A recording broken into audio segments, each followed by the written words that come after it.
ஸ்ரீமதே ராமானுஜாய நமஹ. திரு அண்ணன் கோவில். இந்த கோவிலுக்கு இன்னொரு பெயர் திருவெள்ளக்குளம்.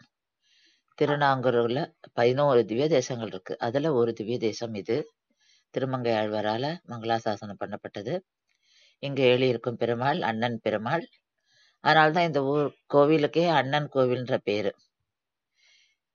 திருமங்கை ஆழ்வார் ஸ்ரீனிவாசன் அலர்மேல் மங்கை தாயார்னு தான் இங்க இருக்கிற பெருமாளையும் தாயாரையும் குறிப்பிடுறார். இங்க பெருமாள் ஸ்ரீனிவாசனாகவும் கண்ணன், நாராயணன், அண்ணன் பெருமாள் என்ற திருநாமங்களோட நின்ற கோலத்துல காட்சியளிக்கிறார். தாயார் அலர்மேல் மங்கை தாயார், உற்சவர் தாயார், பத்மாவதி தாயார். இந்த கோவில்ல நம்ம திருப்பதியில என்ன பிரார்த்தனை பண்ணிக்கிறோமோ அது அங்க போக முடியலன்னா இங்கேயே நம்ம செலுத்தலாம். இவரை ஸ்ரீனிவாசருக்கு அண்ணனா இங்க கருதுறா. அதனால அங்க செலுத்த வேண்டிய பிரார்த்தனை இங்கேயே செலுத்தலாம். அது இந்த கோவிலோட விசேஷம். திருமங்கை ஆழ்வாருடைய தேவி குமுதவள்ளி நாச்சியார் பிறந்த ஊர் இது. அது இந்த ஊருக்கு மிகப்பெரிய பிளஸ் பாயிண்ட்.